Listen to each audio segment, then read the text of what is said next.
Welcome to వీధి నిజం TV. ఇది పక్కా తెలంగాణ ప్రజల గొంతుక. రామాయంపేట 10వ వార్డులో బీఆర్ఎస్ హవా స్పష్టంగా కనిపిస్తోంది. 10వ వార్డు అభివృద్ధి మాధవితోనే సాధ్యమంటూ బీఆర్ఎస్ మెదక్ నియోజకవర్గం ఇన్ఛార్జ్ కంటారెడ్డి తిరుపతి రెడ్డి ఘాటైన పిలుపునిచ్చారు. మధ్యల మాధవి రమేష్ ను భారీ మెజార్టీతో గెలిపించాలని ఓటర్లకు విజ్ఞప్తి చేశారు. శనివారం రామాయంపేట మున్సిపాలిటీ 10వ వార్డులో బీఆర్ఎస్ ఆధ్వర్యంలో భారీ సభ జరిగింది. ఈ సభకు మెదక్ నియోజకవర్గ బీఆర్ఎస్ ఇన్ఛార్జ్ కంటారెడ్డి తిరుపతి రెడ్డి ముఖ్య అతిథిగా హాజరై ప్రసంగించారు. కాంగ్రెస్ ప్రభుత్వం అధికారంలోకి వచ్చాక పట్టణానికి కొత్తగా చేసిందేమీ లేదని విమర్శించారు. గతంలో బీఆర్ఎస్ ప్రభుత్వ హయాంలో ప్రతి సంక్షేమ పథకం పక్కాగా అమలయ్యింది. కాంగ్రెస్ చెప్పిన 6 గ్యారెంటీలు ఇప్పటికీ అమలు కాని మాటలుగానే మిగిలిపోయాయి. 10వ వార్డు అభివృద్ధి కావాలంటే మధ్యల మాధవి రమేష్ తోనే సాధ్యం. మాధవి రమేష్ రూపొందించిన మేనిఫెస్టో ప్రజలకు నచ్చేలా ఉందని, వార్డు సమస్యలపై ఎప్పుడూ అందుబాటులో ఉండే నాయకురాలుగా ఆమెకు మంచి గుర్తింపు ఉందని తెలిపారు. మాధవిని కౌన్సిలర్ గా గెలిపిస్తే 10వ వార్డుకు మంచి రోజులు వస్తాయి. ఈ ఎన్నికల్లో బీఆర్ఎస్ కు బహుమతిగా భారీ మెజార్టీ ఇవ్వండి. మొత్తానికి 10వ వార్డులో మధ్యల మాధవి రమేష్ కు మద్దతు మరింత బలపడుతోంది. బీఆర్ఎస్ నేతల పిలుపుతో ఎన్నికల వేడి మరింత పెరిగింది. అలాగే ఇంతకుముందు 2 సంవత్సరాలు అవుతుంది కాంగ్రెస్ ప్రభుత్వంలోకి వచ్చి ఏ పని కూడా సక్రమంగా చేయలేదు. అదొకటి దృష్టిలో పెట్టుకోవాలి అందరూ దయచేసి. ఎందుకంటే రోడ్లు కానీ ఈ యొక్క మున్సిపాలిటీలో ఏ వర్క్ కూడా కాలేదు. అలాగే సంక్షేమ పథకాలు కూడా ఇవి కూడా సరిగా అందలేకపోయాయి. అదొకటి ఖచ్చితంగా ఆలోచించి ప్రతి ఒక్కరూ యువత కూడా చాలా ఇక్కడ చైతన్యంగా ఉంది కాబట్టి ప్రతి ఒక్కరూ రవీంద్రన్న, కొండన్న, సిద్ధరామన్న, ఉమామహేశ్వరన్న, మన నరేంద్రన్న మొత్తం మళ్ళీ వీళ్ళందరూ కూడా ఇక్కడ పేరు పేరున సేవ చేస్తారు. అందరూ కూడా ఏంటంటే ప్రతిరోజు కూడా ఇక్కడ ఏం జరుగుతుంది మొత్తం అంతా వాళ్ళందరి దగ్గర కూడా రిపోర్ట్ ఉంటుంది. ఇంకోటి ఏంటంటే మనం పెద్ద ఎత్తున ఇక్కడ 10th వార్డులో పెద్ద మెజార్టీ ఉంటుంది. అందరూ కూడా ఏంటంటే ఓటర్సు ఏకపక్షంగా ఉన్నారనే ఉద్దేశం తెలుస్తుంది వాళ్ళకు. ఇదేంటంటే మీరందరూ కూడా దీన్ని నిజం చేయాలి. అయితే ఏంటంటే ఇక్కడ సమస్యలు బాగున్నాయి. ఇప్పుడు ఏంటంటే ఇంతకుముందు ఇక్కడ ఎట్లున్నది అనేది మనకు తెలియదు. ఇక్కడ ఏం జరుగుతుంది ఒకరు రాలేదు చూడలేదు. ఇప్పుడు నేను వచ్చిన తర్వాత చూసిన తర్వాత ఒక తిరుపతి అన్న 2 సార్లు చూసిన. మొన్న అందరూ మన వేరే లీడర్స్ కూడా వచ్చారు. ఇక పేర్లు వద్ద అవసరం లేదు. ఇప్పుడు ఏంటంటే ఇక్కడికి వచ్చిన తర్వాత ఇక్కడ ప్లాట్ఫామ్ చూస్తే బాగా అనిపిస్తుంది. ఇవన్నీ కూడా మనం కలిసికట్టుగా దీన్ని మంచిగా చేసుకుందామని కోరుకుంటున్నా. మీరు అందరూ కూడా ఐకమత్యంతో నాకు ఏకపక్షంగా పెద్ద మెజారిటీ తెచ్చి గెలిపించినట్టయితే మీకు అందరూ కూడా నేను రుణపడి ఉంటా. నేను ఇప్పుడు గవర్నమెంట్ నుంచి వచ్చే నిధులతోటి మీకు అందరూ కూడా ఇవన్నీ రోడ్స్, డ్రైనేజు, లైట్స్ మంచిగా చేసుకున్నాము. తర్వాత నా సొంతంగా కూడా ఆడపిల్ల పెళ్ళికి ఒక పట్టు సారీ, డ్రెస్సు ఒక 5000 వరకు నేను గిఫ్ట్ ఇస్తానని కూడా సభాముఖంగా తెలియజేస్తున్నాను. ఇంకోటి ఏంటంటే ఆపత్కాలంలో ఎవరికైనా ప్రాబ్లం అయినప్పుడు వాళ్ళకు ఒక 5000 రూపీస్ గిఫ్ట్ ఇస్తానని కూడా ఇప్పుడు చెప్తున్నాను. అదే మాట మీద ఉంటాను. ఇంకోటి ఇప్పుడు మన కేసీఆర్ హయాంలో అందరికి మేస్త్రీలకు కూడా కార్డ్స్ ఇచ్చిండు. అది మీకు అందరూ తెలుసు. ఎవరు కూడా ఇల్లు ఇవ్వలేదు. కేసీఆర్ ఇల్లు కట్టించిండు. ఇప్పుడు 17 ఇల్లు వచ్చినాయి మన ఉప్పర్ బస్సుకి. మీకు కేసీఆర్ కాలనీలో వచ్చినాయి, మీకు అందరు తెలుసు. దాన్ని ఏంటంటే కేసీఆర్ సొంతంగా వాళ్ళ కోసం చేసుకోలేదు, మనందరి కోసం చేసిండు. రేపు కేసీఆర్ మళ్ళీ గవర్నమెంట్ వచ్చిందనుకో మనకు అందరికి ఏంటంటే ఇంకా దేని వాళ్ళకి ఇంకా చాలా హెల్ప్ జరుగుతున్నా ప్రతి ఒక్కరికి కూడా అందుతుంది. 1 by 1 అందరికి వస్తుంటుంది. మనం ఏంటంటే తొందర పడద్దు, అందరు కూడా మేలు జరుగుతుంది. మనం ఏంటంటే కొట్లాడి తెచ్చుకున్నాం తెలంగాణను. ఈ రోజు ఏం జరుగుతుంది, మన తెలంగాణ మళ్ళీ వేరే చేతిలోకి పోతుంది. కాంగ్రెస్ 50 ఏళ్ళు పరిపాలించింది. ఏం చేసారు మీకు అందరికి కూడా తెలుసు. అందుకే ఏంటంటే 200 ఉన్న పింఛను 2000 చేసారు. ఏ గవర్నమెంట్ కూడా చేయలే, అది కేసీఆర్ మాత్రమే చేసాడు. అయితే ఇప్పుడు మేస్త్రీలకు అందరికీ కూడా అప్పుడు కార్డు ఇచ్చిండు. ఆ కార్డును మేము ఆల్రెడీ నేను దాని బీమా కూడా నేను నా సొంత ఖర్చుతో చేస్తాను కూడా చెప్తున్నా. ఇంటికి ఒకరికి 60 సంవత్సరాల లోపు ఉన్న వాళ్ళకు నేను సొంత ఖర్చుతో చేస్తానని చెప్తున్నా. మీరు భారీ మెజార్టీతో గెలిపించినట్టయితే మీ అందరు కూడా మీరు రుణపడి ఉంటా. ఎప్పుడు మీ అడుగుజాడలో ఉంటా. ఇక్కడ మీకు ఏ సమస్య వచ్చినా నేను ఉరికొస్తా. మీరు ఇప్పుడు ఇవాళ మాట్లాడినట్టు కాదు, ఎప్పుడైనా ఒకటే మాట్లాడుతా. మీకు అందరికి కూడా తెలుసు నేను ఎట్లా ఉంటా అనేది కూడా మీ అందరికి అక్క చెల్లెలకు అన్నదమ్ములకు అందరూ తెలుసు. ఇక్కడ ఎట్లా ఉంటా అనేది కూడా ఇప్పుడు 35 సంవత్సరాలు 36 సంవత్సరాల నుంచి ఇక్కడే ఉంటున్నా. మీ అందరితో ఒక్కసారి కూడా నేను ఎట్లా ఉన్నానని మీకు తెలుసు. దాన్ని అలాంటి ఇప్పుడు నాకు అవకాశం వచ్చింది కాబట్టి మీరు అందరూ కూడా నాకు సహకరించాలని కోరుకుంటున్నా. మీకు అందరూ కూడా పేరు పేరున పలావి వందనాలు తెలియజేస్తున్నా. జై తెలంగాణ. నడుచుకుంటే వీధి దీపాలు లైట్లు ఉన్నాయా మన దగ్గర? ఎక్కడ తెలంగాణ రాష్ట్రంలో ఉండేదేమో బిల్డింగ్ లో కాసారాలు కొట్టిరన్న.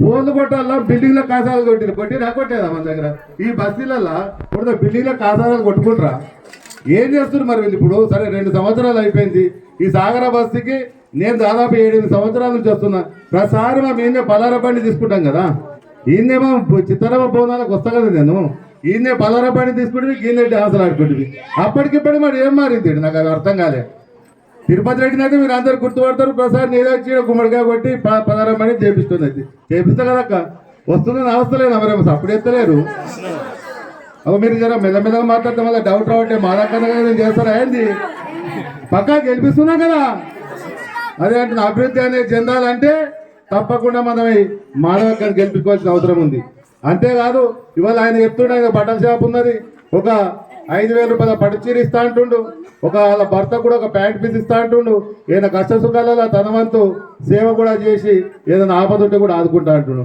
ఆదుకునే మనిషే కదా మంచివాడే కదా మంచి పక్క ఒప్పుకోవచ్చు కదా ఇంకా మరి అటువంటి మా బంపర్ పేరుతో గెలిపేయాలి తప్పదా ఇక ఇది ఇట్లుంటే మా మొదటిదాకా కేసీఆర్ పాలన చూసి ఇప్పుడు 2 ఏళ్ళ రేవంత్ పాలన వచ్చి ఏ పాలన మంచిగుందాక రేవంత్ మంచిగుందా కేసీఆర్ మంచిగుందా కేసీఆర్దే ఉందా ఏమో మా అక్కలు సపోర్ట్ చేస్తుంది రేవంత్ పాలన పంపిణీ బంగారం వచ్చినాయి తులం బంగారాలకి ఏమన్నా ఏం తెల్లే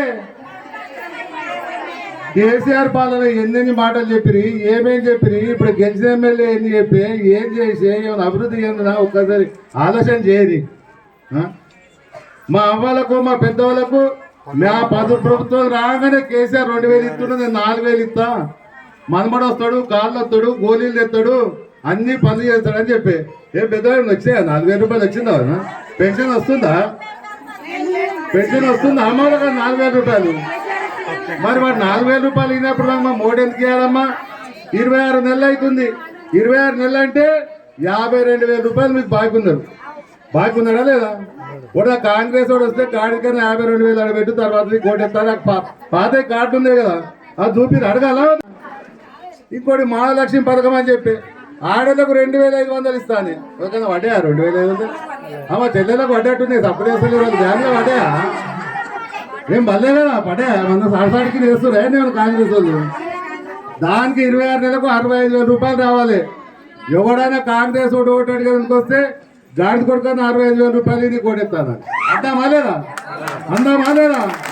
అందామా లేదా మా నిరుద్యోగ యువకులకు 4,000 రూపాయలు పెన్షన్ ఇస్తామని నిరుద్యోగ భృతం వచ్చిందా మీ ముగ్గుల కన్నా ఓడికన్నా పైసలు వచ్చినాయా మరి రానప్పుడు మా ఓటేద్దామా మా చదువుకునే పిల్లలు స్కూటీలు ఇస్తామండి స్కూటీలు వచ్చినాయా వాళ్ళకన్నా ఏం చేయలేదు నీకు వచ్చిందా స్కూటీ కన్నా మరి అది కూడా రాకపోయా దాంతో కేసీఆర్ మేనమామ లెక్క 1,00,000 రూపాయలు కళ్యాణ లక్ష్మి ఇస్తే వాడు ఒకటే లక్షిస్తుంటే తులం బంగారం కల్పిస్తాను ఇచ్చినా తులం బంగారం మా అక్కను మెరుస్తుంది రేవంత్ రెడ్డి పంపిన బంగారం ఆయన ఏమన్నా ఏమక్క రేవంత్ రెడ్డికి పంపినా బంగారం వచ్చిందా కదా తులం పాడు కాదు తులము వాడు ఇచ్చుడేమో కానీ 80,000 ఉన్న బంగారం 1,20,000 అయింది తులం కాదు మాసం కూడా 1 రేట్లు అయిపోతుంది ఇవాళ రైతు బంధు ఏకపోయేవాడు రైతులు అట్లా చేయబోటి ఇవాళ మందు సంతులు దొరకకపోతే ఇక మనకి ఎందుకు వేయాలి ఎందుకొరకు మనం ఓటు వేయాలి ఇవి ఇన్ని మోసాలు చేసినప్పుడు ఇన్ని చేసినాక ఓటు వేద్దామా మళ్ళీ మనం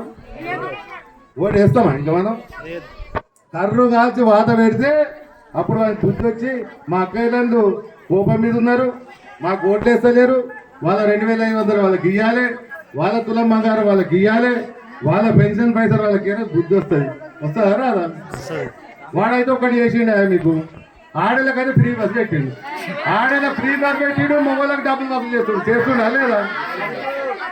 లేదా దాంట్లో మీకు 10 బస్సులు పెట్టే దగ్గర 5 బస్సులు పెట్టి వాళ్ళ కొట్టుకుంటారు చేస్తుండా లేదా వాళ్ళు మొగోళ్ళు వచ్చి మీరు ఫ్రీగా ఎక్కిరు లేవురు అని చెప్పి లేపుతురా లేదా సీట్లకి వెళ్ళి ఇక మరి వాడు చేసింది ఏమున్నది ఎమ్మెల్యేనేమో గిట్లుండే కిందోడేమో గిట్లుండే పైనోడు కట్టుండే చెప్పినా దాని కూడా చెప్పినా మరి ఇటువంటి వాళ్ళేమో కర్రు కాల్చి వాత పెడదామా లేదా కర్రు కాల్చి వాత పెట్టాలంటే మొత్తం ఈ ప్లెక్కలు కర్రు అనేటట్టు మా మానవక్కను ఒక 6,750 గెలిపిద్దామా లేదా అట్లా గెలిపిస్తే వానికి రేపు రేవంత్ రెడ్డికి కానీ కాంగ్రెస్ వాళ్ళకి బుద్ధి వచ్చి మా అక్కాయిలను మా యువకులు అందరు మా మీద కోపంతో ఉన్నారని చెప్పి మీకు వాడు ఏమైతే హామీలు ఇచ్చాయో అవన్నీ జరుగుతాయి ఇవాళ గుండాలు వస్తున్నారు రౌడీలు వస్తున్నారు గుడ్యాలకు రౌడీలకు మనం భయపడతామా? రామపేట ఎన్ని దూరలేదు ఇటువంటి, ఎవ్వడు వచ్చినా భయపడాల్సిన అవసరం లేదు. పొద్దుందే మంచి ఫ్రెష్ మైండ్ తోటి ఓటేయండి. ఓటేసి మాధవి గారిని మంచి మేయర్ తోటి గెలిపేయాలని చెప్పి కోరుకుంటున్నాం. నేను నాకు చెప్పిన ఇక్కడ ఒక క్యాండిడేట్ కాంగ్రెస్ ఆయన ఇల్లు కట్టుకున్నాడు. ఇక ఇల్లు కట్టుకొని ఏమంటున్నాడు అంటే ఇసొంటి దాంట్లో ఎసొంటి ఇల్లు కట్టుకుంటురా తప్పు చేసినా అంటున్నాడు. మరి ఇల్లు కట్టుకున్నవాడు తప్పు చేసినోడు మరి ఓట్లకెట్ట నిలబడే మన మనసులోనే మనకు అసహ్యం వస్తుంది చూస్తే. మరి రేపు పొద్దున మన ఇళ్ళలోకి వస్తామా? ఆయన వస్తాడా? మనకు అవసరం ఉండి ఆపద కూడా ఆ ఇళ్ళలో పోతే రానిస్తారా? మన అసహ్యమైన ముఖాలు పనికిరాని మన ఓటెక్క మనకు వస్తుందో మీరు ఒక్కసారి ఆలోచన చేయాలి. ఒకసారి గుర్తుపెట్టుకోండి, కాంగ్రెస్ ప్రభుత్వం అధికారంలో ఉన్నప్పుడు 200 రూపాయల పెన్షన్ ఉండే. అసలు కేసీఆర్ సార్ ఏం చేసిండు? నేను గెలిస్తే 1000 రూపాయలు చేస్తామని చెప్పిండు. అక్క ఒక నిమిషం 5 నిమిషాలు ఒడగొడతా. 1000 రూపాయలు చేస్తామని చెప్పి ప్రభుత్వం రాగానే 1000 రూపాయలు చేసిండు. మళ్ళీసారి నిలబడ్డప్పుడు ఏం చెప్పిండంటే ఈసారి గెలిస్తే 2000 చేస్తామన్నాడు. 2000 చేస్తామని చేసిండా లేదా? చేసిండు. కానీ మూడోసారి ఏమైంది? మనం 2000 కాదు కానీ 4000 చేస్తామన్నాడు ముచ్చట చెప్పిండు. నిజంగానే చేస్తారేమో అనుకొని మనం ఓట్లేసి మోసపోయినాం. ఇలా గోసపడుతున్నాం. ఆ 2000 పెన్షన్ కూడా 2 నెలలు మింగిండు, 2 నెలలు తప్పించాడు. అర్థమైందా? కానీ మీరు ఒకటి ఆలోచన చేసుకోరు. ఎటువంటి పరిపాలన చేసిన కేసీఆర్ సార్ అంటే ఆయన ఊళ్ళలో పెరిగినోడు కాబట్టి మన సాగుగా తెలుసు. ఆయన బీడీ కార్ఖానలో బీడీలు చేసిన వాళ్ళకి లేకపోతే 10 2000 వస్తాయి. మరి వీళ్ళు మనం పెన్షన్ అడిగినాం. ఆయనంత ఆయనలే మనకు పెన్షన్ ఇవ్వాలి. బీడీలు చుట్టి క్యాన్సర్ రోగం చచ్చిపోతున్నారు. వీళ్ళకి నా వంతు సహకారంగా బీడీలలో కూడా 2000 ఇస్తాను. ఇచ్చిందా లేదా? ఇలా ఇంకొక కూడా చూడండి, రైతు బంధు పథకం అని పెట్టిండు.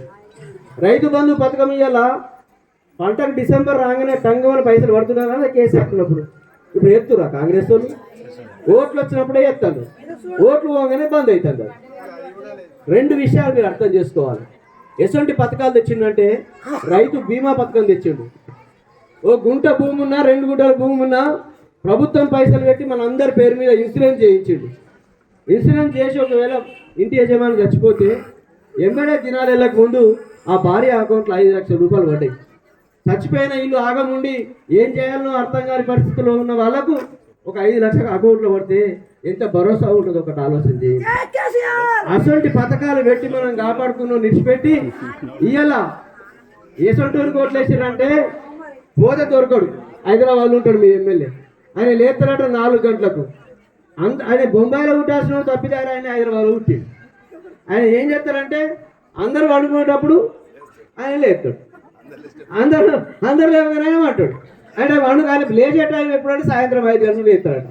5 గంటలకు లేచి మనం అంతా తిరిగినాక రాత్రి 12 బజే కొత్తారట ఇంటికి రామంపేటకు వచ్చి దావా హోటల్లో పడి కూర్చొని వాళ్ళకి వీళ్ళకి ఫోన్ చేసి దావతులు బేవతులు ఇచ్చి